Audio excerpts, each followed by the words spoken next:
and welcome back to my channel Tanya Talks. And today, here I am yet again with another interesting podcast for you.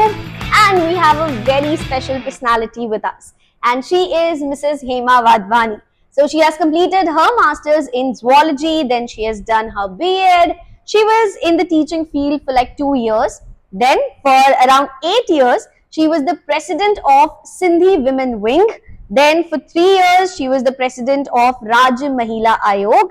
And then for the past like 2 years, she has been the district president of BJP's Women Wing. My goodness, this is like the longest introduction I have done for anyone. But thank you so much for taking out the valuable time and doing this podcast with me. It really means a lot. Thank you, Tanya. Thank you very much for calling me and for giving me the chance to give my introduction and everything that is good for me also and for your channel also. Definitely. तो आपका introduction देते वक्त the first question जो मेरे दिमाग में आया, I was really curious to know कि जब आप टीचिंग फील्ड में थे, सो you have done your masters, you have done your B.Ed and you were teaching, and that too like in the college you were teaching, right? After that, बहुत ही drastic change है from a teacher then coming to the field of politics. How did that happen? Actually, I am from the family officers class. My father is a retired excise superintendent. Okay. So that was वहां से लेकर एक businessman के घर में एक housewife बन के आई मैं. All right. Okay. और वो सब मायके में छूट गया टीचिंग. आफ्टर मैरिज मेरे को कुछ भी कंटिन्यू करने के लिए नहीं मिला. All right. और यहाँ पर भी मतलब शादी के मतलब 15 साल बाद मैंने थोड़ा सा, जब मैं फ्री हुई, मेरा बच्चा बड़ा हुआ, फैमिली में थोड़ा सा, पहले एकदम जॉइंट फैमिली थी, फैमिली छोटी छोटी होती गई. राइट. उसके बाद में जब मैं अपनी लाइफ जीना शुरू करी, उसके बाद से मेरे को पॉलिटिक्स मिला, मैं पॉलिटिक्स में आ गई. ओके. ये काफी शॉकिंग है ये चीज सुनना आपके मुंह से कि you were pursuing your studies so nicely, then you were teaching, and then still were you okay with the fact that after marriage you are not working, and after 15 years of marriage, so 15 years basically you were not working at all? So no. How difficult was that for you, or how was that experience for you? बहुत ही difficult था, because हम जिस family से मैं थी और जहाँ पे मेरा था एम था, लेकिन वहां से पूरा चेंज होके, बिकॉज मतलब पहले अब 25 इयर्स हो गए मेरी शादी को. हाँ जी. मतलब उस जमाने में सही में लड़कियों को यही बोला जाता था कि अब आप ससुराल के हुए, वो जो बोलेंगे आप वो करो. सबसे बड़ी बात थी कि I am a B.Ed gold medallist. M.Ed में एक ही सीट थी जिस कॉलेज से मैं थी, वहां मुझे मिली, but my mother in law she said कि नहीं, अभी बहुत हो गया पढ़ाई. Okay. अब नहीं, एंगेजमेंट के बाद की बात है. Alright. तो मेरे को ड्रॉप करना पड़ा. मैंने M.Ed नहीं किया. उसी साल फिर मेरी शादी हो गई, और जिस फैमिली में आई तो यहाँ पे एक तो सिटी चेंज, एकदम सिटी नहीं मतलब Balaghat, from Nagpur to Balaghat, tremendous changes. Right. City से ले लो, फैमिली में ले लो, हर एक चीज में. तो यहाँ आने के बाद में ऐसा वो मेंटली प्रिपेयर करके ही भेजा था पेरेंट्स ने, राइट, कि जो इन लॉज बोलेंगे वो ही करना है. ओके. आपने एक ट्रेमेंडस चेंज की बात की, सो आई वांट टू नो कि यू वर, आप नागपुर से हैं, तो नागपुर से बालाघाट आप आए, so what were the changes, because Balaghat you know it's considered a small town, I mean it is a small town. So what were the changes जो आपने ऑब्जर्व किए यहाँ पे और आपको लगा कि यार ये चीजें चेंज होने की बहुत ज्यादा जरूरत है यहाँ पे? What were those things? मैं जब आई तब यहाँ पे ऐसा था कि सिर्फ एक लेडी सिर्फ घर में काम करने के लिए रहती है, बच्चे संभालने के लिए रहती है, खाना बनाने के लिए रहती है. right. उसके अलावा कुछ नहीं कर सकती.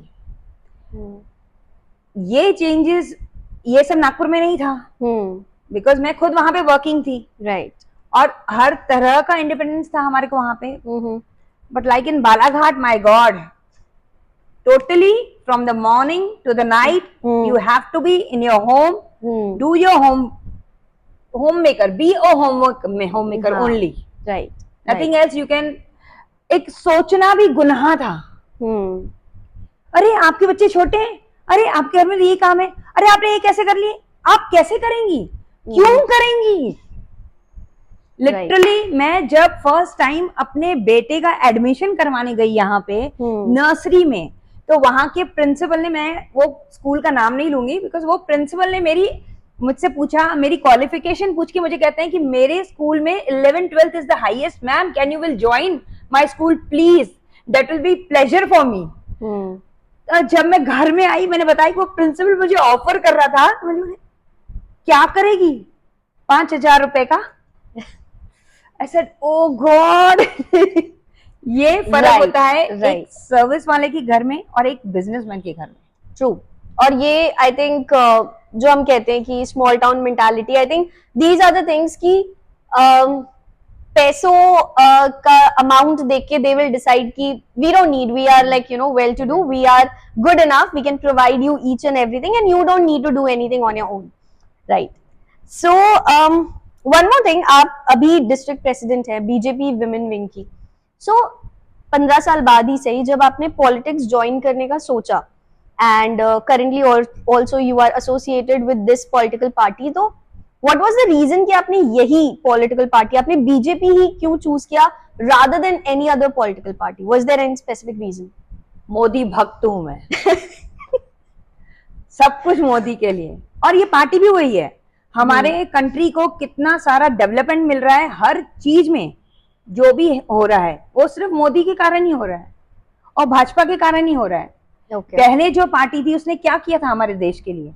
हम तो उनको वोट भी नहीं किए। तो जब से मैंने वोट करना शुरू किया, तब से मतलब 18 साल से मैंने बीजेपी को ही वोट किया है, सिर्फ इसीलिए कि मतलब पहले अटल बिहारी वाजपेयी थे, अडवाणी जी थे, उनके पूरे सिद्धांतों पे चल रही है पार्टी और एक संगठन को लेके चलती है पार्टी, एक जो है कि फैमिली की पार्टी नहीं है।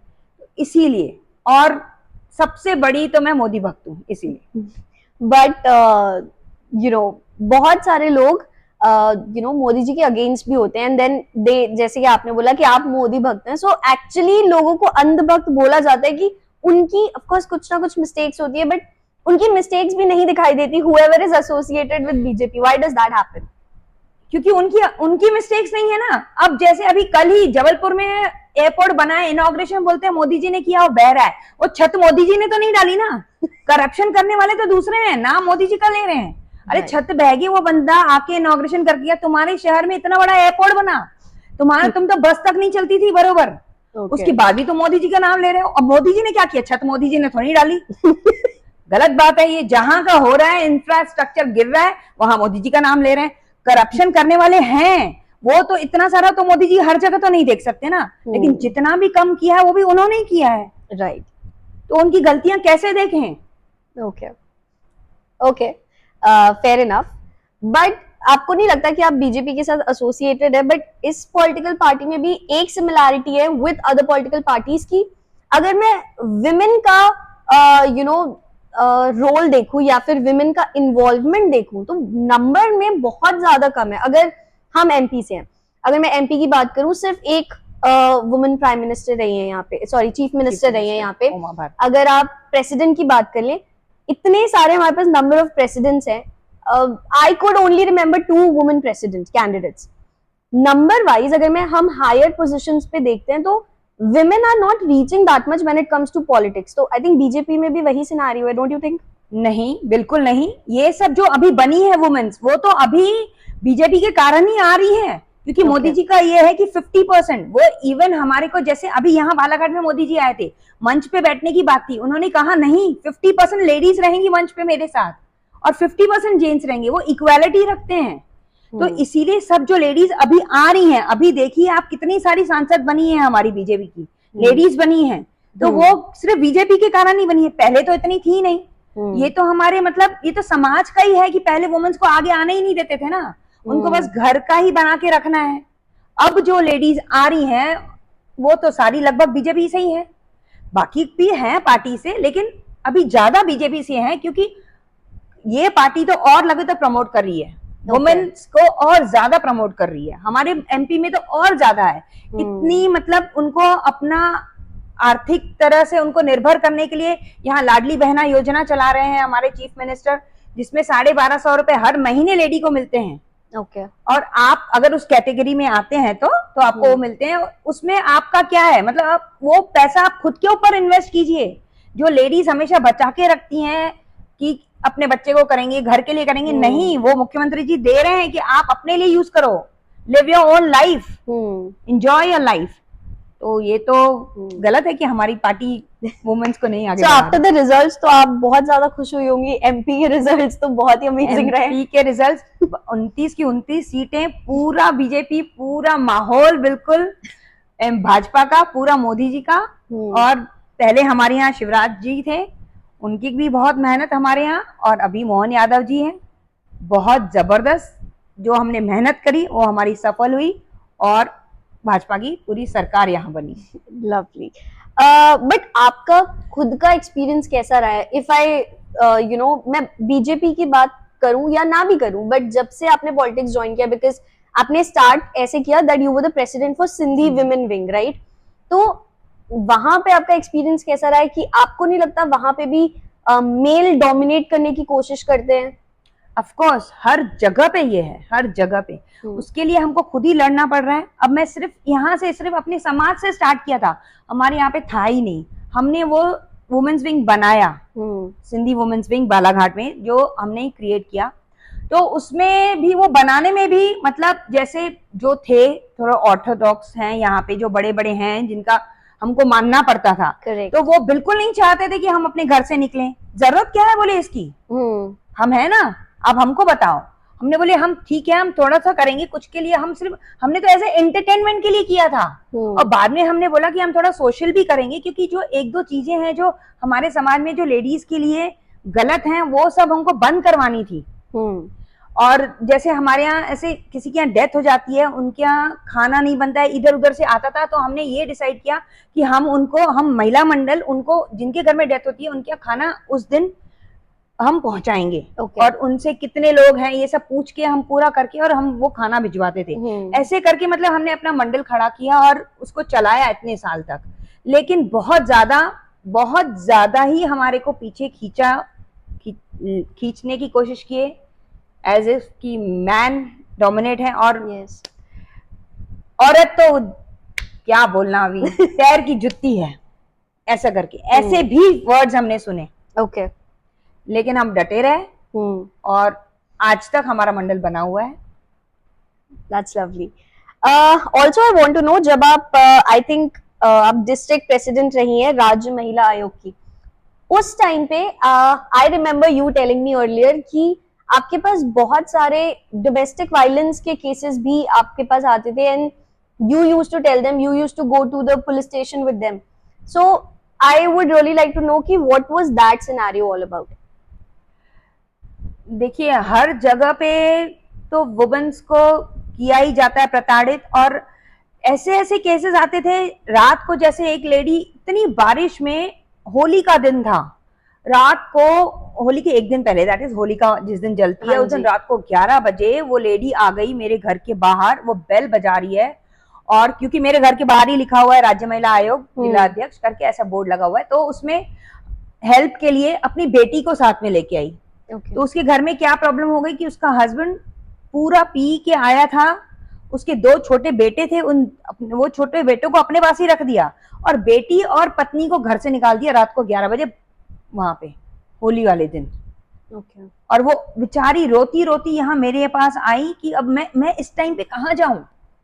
तो मतलब ये है कि जो अपना नहीं, उनके पास इतनी हिम्मत नहीं है कि अपनी रक्षा कर पाए, तो वो कैसे करेंगी, वो आ जाती हैं। और कई ऐसे भी हैं कि मतलब उनको, जैसे हम लोग, एक हमारा चला था नशा मुक्ति अभियान, वो यहाँ पे कटंगी है एक, वहां पे हमारा एक कार्यक्रम था, उसमें हम लोग गए थे। तो वहां की लेडीज ने पहले हमको कंप्लेन की थी कि हमारे हस्बैंड रोज रात को दारू पी के आते हैं, अपना जो दिन भर की उनकी सैलरी मिलती है उसमें खत्म कर देते हैं, और आके हमारे को मारते भी हैं।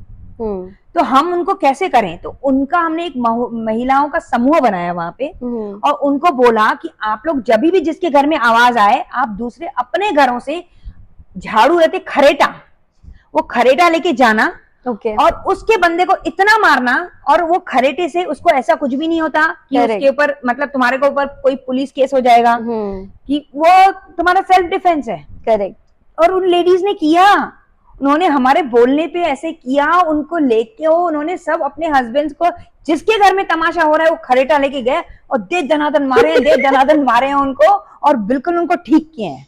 ओके और सही में हमारा वो वहां पे जो था थोड़ा सा एरिया, वो बिल्कुल नशा मुक्ति बन गया।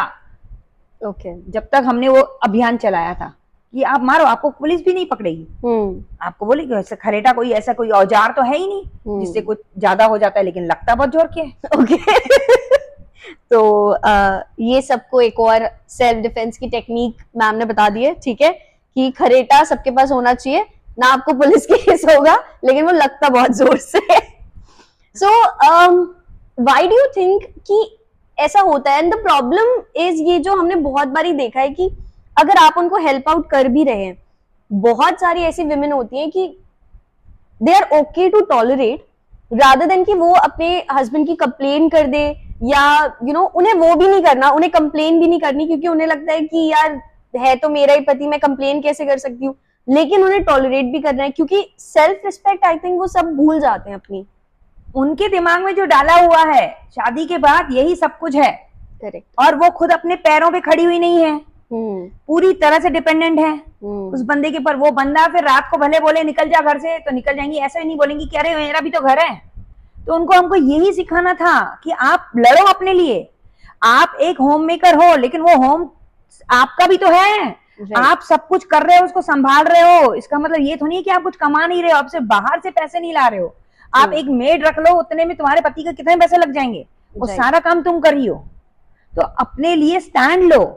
सिर्फ हमारा आयोग में रहने का जो था वो यही था, सबको ये बताना कि अपने लिए स्टैंड लो। और वो कंप्लेन भी करती थी, ठीक है, पहले मार खा लिया, उन्होंने फोन कर दिया, 100 नंबर दबा दिया, लेके गए, आ गए मेरे पास, मेरे को भी बुला लिए वहां पे, ऐसा ऐसा सब ठीक है। उसके बाद में 2 दिन उनके हस्बैंड को हम रखते थे अंदर, तीसरे दिन आ जाती थी खुद ही जमानत करवाने, अरे निकलवाइए जी, इनके बगैर हम कैसे रहेंगे जी, हमारे बच्चे ऐसे कर रहे जी। I understand. तो और हमारी इतनी मेहनत पानी में, 2 दिन जो मैंने इतना टाइम बिताया पुलिस स्टेशन में उनको लाने में, उनके हस्बैंड को वो करने में, आप उनके लिए लड़ रही थी बेसिकली, लेकिन बाद में वही बैकआउट कर जाते हैं, पता नहीं कितने केसेस में। तो इन चीजों का एग्जैक्टली सॉल्यूशन क्या है कि उन्हें आप कैसे समझा सकते हैं? तो आई थिंक स्मॉल टाउन में ये प्रॉब्लम्स थोड़ी ज्यादा है कंपैरेटिवली, इफ आई से, कि वो टॉलरेट भी नहीं कर रही, वो मार भी खा रही है। और यहाँ तो इनफैक्ट ये भी होता है कि जो हमारी हाउस हेल्प्स होती हैं, कितने बार होता है कि हमारी हाउस हेल्प्स आके हमें बताती हैं कि कल ये हो गया मेरे साथ, कल वो हो गया। वो तो जबकि डिपेंडेंट भी नहीं है, वो कमा भी रही है, बट स्टिल वो टॉलरेट क्यों करती हैं? उनके दिमाग में डाला गया है कि मैंने तेरे से शादी किया हूं, तू ही कमा के लाएगी और मैं बैठ के पीऊंगा और खाऊंगा। उनका यही है मोटो। और वो सब वो लैक ऑफ एजुकेशन है। करेक्ट। वो उनको लग रहा है कि हम, हाँ ये यही काम है, ये हमारा देवता है, हमको इसको बिठा के खिलाना है। पता नहीं ये हमारे यहाँ की देवता मानने की परंपरा कब जाएगी हमारी कंट्री से। उसके कारण ही पूरी हाउस हेल्प को जो भी प्रॉब्लम है सब उनके कारण ही है, उनकी मेंटालिटी के कारण ही है। उनको देना ही नहीं चाहिए। उनको इतनी बार मैं इतना, जो भी मेरे घर में भी जो है उनके साथ जो प्रॉब्लम हुई, उनको मैंने बताया कि भाई तुम उनको जाने दो, वो चले जाएगा, देखना 4 दिन के बाद खुद ही लौट के आएगा। लेकिन वो जाने ही नहीं देती ना, तो उनको कहां से अगले को असर होगा।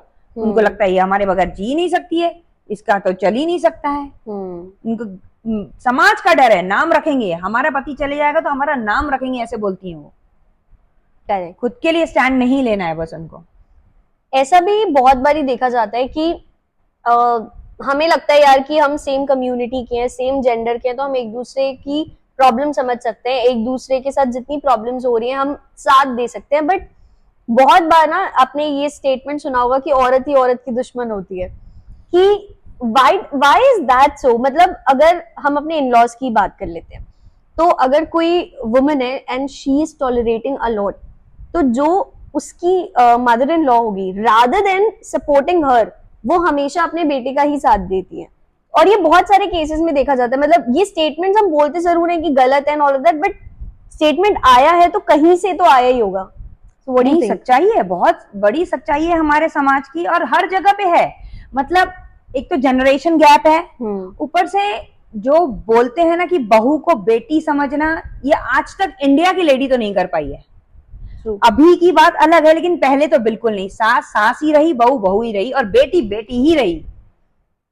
तो ऐसे मतलब औरत ही औरत की दुश्मन है, ये तब बिल्कुल ये कहावत सही बैठती है जब मेरे को केसेस आते थे सास और बहू के। ओके। एक बार ऐसे हुआ कि एक सास सुबह सुबह मेरे घर में, अभी मैं खाना ही बना रही थी, सुबह का नाश्ता बना रही थी, आ गई फटफट फटफट, और ऐसे इतनी बिल्कुल पूरी पसीने में लथपथ, और कहती है कि दीदी अभी आप मेरे साथ, अभी चलो मेरे साथ, अभी चलो घर में। मैं बोली तूने किया क्या? बोले मेरी बहू ने ना कलाई काट दी। ओके। मैं बोली कलाई काट दी? तू यहाँ पे कैसे आ गई? और कलाई काटी, तो उसको हॉस्पिटल लेके जाए या कुछ कर, उसका इलाज कर। नहीं नहीं नहीं नहीं, मैंने ना उसको दरवाजे में बंद करके आई हूँ घर में, और खोली में बंद करके आई हूँ उसको, ताकि वो पहले पुलिस स्टेशन न चले जाए मेरे नाम का वारंट निकलवाने। अरे भगवान, मतलब उसको ये कि अगर ये पहले गई पुलिस में, मेरे को लेके गई, तो उसके बहू के ऊपर केस हो जाएगा, और उसकी बहू गई तो उसके ऊपर केस हो जाएगा। अब ऐसे सिचुएशन में मैं सुबह सुबह फिर उसको बिठा के शांत किया। मैंने बोला कि उसका खून कैसे बह रहा था, कैसे कितना काटा, कैसे किया। तो उसने ऐसे ही उसको डराने के लिए सुपरफिशियल कट मारा था, तो थोड़ा थोड़ा ब्लीडिंग हो रही थी, लेकिन ये एकदम से घबरा गई, एज बड़ी थी उसकी, तो पैनिक हो गई एकदम से, और दौड़ते दौड़ते मेरे यहाँ आई तो पूरी हाफ रही थी, पूरी पसीने से लथपथ थी। उसको बिठा के मैंने पानी पिलाया, सब किया। मैंने बैठ, अभी तो तेरी बहू को कुछ नहीं होगा, मैं चल रही हूँ, और तेरा भी कुछ नहीं होगा। क्योंकि वहां पे भी डोमेस्टिक वायलेंस के केसेस इतने होते हैं कि रजिस्टर ही नहीं होते, वो परामर्श केंद्र में भेज देते हैं। वो लोग भी क्या करें, करेक्ट, पुलिस भी क्या करेगी, क्योंकि ये सुबह रटती है, शाम को बरबर हो जाती है। करेक्ट, बैकआउट खुद ही कर लेती है, खुद ही। तो इसीलिए पुलिस भी अभी छोड़ देती है, उनका सुन लेती है, 100 नंबर डायल करते हैं तो पहुंच जाती है, लेकिन परामर्श केंद्र उनको रेफर कर देती है, वो करो। वहां जाके हम लोग के साथ ही उनका पाला पड़ता है। All right. सो आपके साथ ये एक्सपीरियंस भी हुआ है, मतलब ये तो आपने ऑफ कोर्स एक हमें एग्जांपल दिया जो बिल्कुल सही बैठता है इन केस ऑफ की औरत ही औरत की दुश्मन होती है। बट आई थिंक एक और चीज ये भी है कि बहुत बारी ना इस तरीके से भी देखा जाता है कि बहुत सारी औरतें हैं जो आगे बढ़ना चाहती है, उन्होंने आवाज नहीं उठाई, उन्हें वो मौका नहीं मिला, उन्होंने आवाज नहीं उठाई, but at the same time अगर वो किसी और को आगे बढ़ते हुए देखती है, सो दिस ऑल्सो हैपन्स कि यू नो नहीं नहीं we can't do all of this, and हमारे लिए तो हमारा घर, हमारे बच्चे ज्यादा इंपॉर्टेंट है, and if they are doing it तो मे बी वो बहुत ज्यादा फ्री है। तो I have literally heard these statements as well. तो why do you think that happens? Actually क्या है कि एवरी वुमन वांट्स कि मेरे को आगे बढ़ना है, मैं करना चाहती हूँ, लेकिन बहुतों की फैमिली अलाउड नहीं करती, सर्कमस्टेंसेस ही ऐसे बनते हैं कि नहीं कर पाते हैं। तो it's a sort of jealousy कि वो कर रही है, भले वो उसकी की ग्रुप की होगी, लेकिन वो उसके लिए अच्छा नहीं बोल सकती, कि वो उसके अंदर की जलन की भावना है कि मैं नहीं कर सकती हूँ तो ये कैसे कर पा रही है, तो इसीलिए उसके लिए उल्टा सीधा बोल दो। क्योंकि करना तो हर कोई चाहता है, कैसे नहीं करना चाहेगा, कोई भी आगे बढ़ना कैसे नहीं चाहेगा। हर किसी के अंदर ये है जिज्ञासा कि हम आगे बढ़े, हम कुछ करें, लेकिन फैमिली के कारण नहीं कर पाती हैं बहुत सारी ladies. That's true. So, do you think that this happens in older generation only? क्योंकि अभी, in our trending generation, in the new generation over here, we do support that we have to support each other, and we are standing for each other, and that is also one of the reasons कि older generation में ये बहुत ज़्यादा scenarios देखे जाते हैं, and अभी नहीं देखे जाते. So, do you think it's all because of the education or because of the perspectives or the scenario around? It's because of the scenario only, because आज की जनरेशन मुझे बहुत पसंद है क्योंकि वो प्रेजेंट में जीती है। और हमारे टाइम पे और हमारे से पहले सारे फ्यूचर की चिंता करते रहते थे, और पास्ट का और दुखड़ा सुनाते थे, राइट, और प्रेजेंट को बर्बाद करते थे। और इसीलिए, और आज की जनरेशन को टाइम ही नहीं है कि बंदा आगे वाला क्या कर रहा है, अरे तुम अपनी लाइफ जियो, मैं अपनी लाइफ जीऊं। इसीलिए किसी को ना पीछे खींचने की चाह है उनको, ना आगे कोई जा रहा है तो उसके ऊपर उनको दुख है, उनको अपनी लाइफ से मतलब है। ये बहुत अच्छी बात है, और ये तो सबको अभी आगे यही फॉलो करना चाहिए, जो आज की जनरेशन के नहीं है, जो हमारे जैसे बड़े हैं उनको भी यही फॉलो करना चाहिए कि सी योर प्रेजेंट फर्स्ट, अपना प्रेजेंट जियो। आजकल है क्या, अभी बैठे हैं, अभी आधे घंटे में खत्म बंदा, किसी को भी कुछ भी हो जा रहा है, तो अपनी लाइफ तो जियो, अच्छे से जियो। क्यों इतना जलन करके और सबके और लाइफ खराब करके अपनी भी खराब करना। ट्रू। सो आप अभी उस पोजीशन पे हैं कि जहाँ पे अगर आप थोड़े बहुत चेंजेस लाना चाहें, so you have that power, you have that calibre also कि आप लोगों को समझा सकती है, उनसे बातें कर सकती है, plus you are in that position कि थोड़े बहुत चेंजेस आप खुद भी ला सकती है। So first of all I want to know कि व्हाट आर द चेंजेस जो आपको लगता है कि बहुत ज्यादा जरूरी है अभी सोसाइटी में लाने के लिए, what are those changes? Main तो यही है कि एजुकेशन बहुत ज्यादा, मतलब कई अब आज तक भी काफी फैमिलीज हैं जो नहीं पढ़ा रही हैं लड़कियों को। तो और मेरे को तो लगता है कि बड़ी जो जिन्होंने पहले नहीं पढ़ाई की, बड़ी एज की हैं, वो भी पढ़ें, अपने बच्चों से सीखें, क्योंकि सब कुछ एजुकेशन के ऊपर ही मैटर करता है। ट्रू।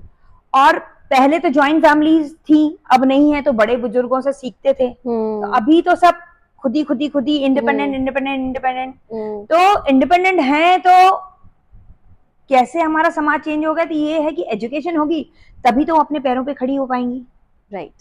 तो मैं चाहती हूँ कि मतलब सारी अभी की जो जनरेशन है और पहले की भी है, वो सेल्फ डिपेंडेंट रहें, ताकि उनका सेल्फ डिपेंडेंट रहने से ऐसा नहीं है कि घर में मतलब अभी नहीं है तो उनका कोई स्टेटस नहीं है घर में। काफी हैं जो फैमिलीज जो बिल्कुल लेडीज को बहुत रिस्पेक्ट करती हैं, जो होम मेकर्स है उनकी भी बहुत चलती है घर में। लेकिन तभी भी मैं चाहती हूँ कि वो कुछ भी जो भी उनका छोटा छोटा काम आता है, हर लेडीज एक्सपर्ट्स हैं कुछ ना कुछ, कोई बेकिंग में, कोई कुकिंग में, कोई सिलाई में, कुछ कढ़ाई में, कुछ ना कुछ वो मतलब बेस्ट आउट ऑफ वेस्ट में से भी कितनी सारी चीजें बनाती हैं। और आजकल तो इसका बहुत ट्रेंड है कि वाओ ये तो इतना यूनिक बनाया है, ये तो बेस्ट है, ऐसे तो होना चाहिए। तो वो और मीडिया के इससे तो और ज्यादा वो कर सकते हैं। तो इसीलिए मैं चाहती हूँ सब सेल्फ डिपेंडेंट बने।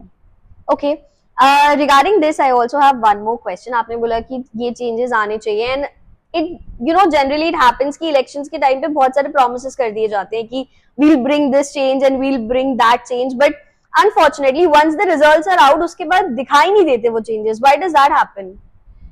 देखिए, दिखाई देने की बात नहीं है, चेंजेस होते हैं, ऑफ कोर्स होते हैं, और कुछ भी एकदम से तो नहीं हो जाता है। जो बंदा अभी आया है इलेक्शन में, जिसने पहले इतनी सारे प्रोमिस किए, पहले तो उसके पास 2 महीने थे वो आपसे मिलके बैठे, उसके बाद उसको समझने में ही अपना काम 6-8 महीने लग जाएंगे। फिर जो उसने प्रोमिस की है उसके लिए पैसा सैंक्शन होने में हमारे गवर्नमेंट में टाइम लगता है। और इतनी सारी प्रोमिस रखी, एक फुलफिल होती रहती है, ऐसा नहीं है। अभी जैसे अभी की सरकार बनी है, अभी हमारे मुख्यमंत्री जी जो इलेक्शंस के टाइम पे आए थे, उन्होंने जो प्रोमिस किए थे, कल वो 2 प्रोमिस अपने पूरे करके गए। यहाँ हमारे बालाघाट में आए थे कल, और उन्होंने पूरा किया, और वो सैंक्शन करके गए। किसानों का जो भी भत्ता था उन्होंने माफ किया, और आगे भी उनको जो भी है देने का वो पूरा करके गए कल। तो ऐसा नहीं है कि जो बोलते हैं प्रोमिस करते हैं वो नहीं होता है, बिल्कुल होता है। और लेकिन हाँ, धीरे धीरे होता है, 5 साल का उनके पास भी टाइम रहता है। राइट। और जितना फंड उनको मिलेगा उतना वो कर सकेंगे, उनके पास पर्सनल तो है नहीं। इसीलिए ये गलत बात है कि वो गायब हो जाते हैं, गायब नहीं होते हैं। एंड डू यू थिंक कि लोगों का भी सपोर्ट चाहिए होता है, बट वो भी कहीं ना कहीं मिलता नहीं है? बिकॉज एक बहुत ही कॉमन सी ना हैबिट है मोस्टली इंडियंस की कि हम क्रिब कुछ ज्यादा करते हैं। So we keep complaining, we keep cribbing about things, and we don't actually do something for the change to happen.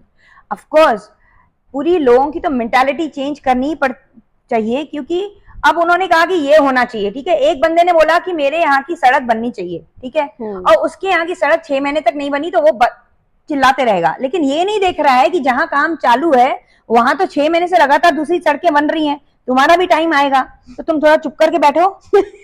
तो वो उनको सिर्फ कंप्लेन करनी है। तो ऐसे तो नहीं होना चाहिए ना, मतलब कर रही है सरकार, तुम्हारे लिए ही कर रही है, तो तुम थोड़ी धैर्य बना के रखें और ऐसे ही गवर्नमेंट को सपोर्ट करें, और उसी में ही हमारे देश की भलाई है, और उल्टा सीधा ना बोलें। All right, so that was a wrap for today's podcast, but before finishing it up, I would like you to give an advice to the people, males of the society and to the females of the society individually. What advice would you like to give? I just only want to say that there should be equality, maintain the equality, because women किसी भी इसमें कम नहीं है, और आप give respect and take respect, nothing else. आप इज्जत दो और इज्जत लो, जितने आप रिस्पेक्ट देंगे आपको वुमन उतनी ही रिस्पेक्ट देगी, चाहे घर में हो, चाहे ऑफिस में हो, चाहे कहीं पे भी हो। मिसबिहेव जो करते हैं अभी काफी कम हो गया है, लेकिन तभी भी जो भी होता है वो नहीं होना चाहिए, यही मुझे बोलना है। Thank you. All right, so that was it for today's podcast. Thank you so much for watching it. And what you need to do, you have to subscribe to the channel, hit the bell icon so that you can get all the amazing notifications up. Do not forget to go and check the description where you can find the link of all the social media handles. So do follow us there as well.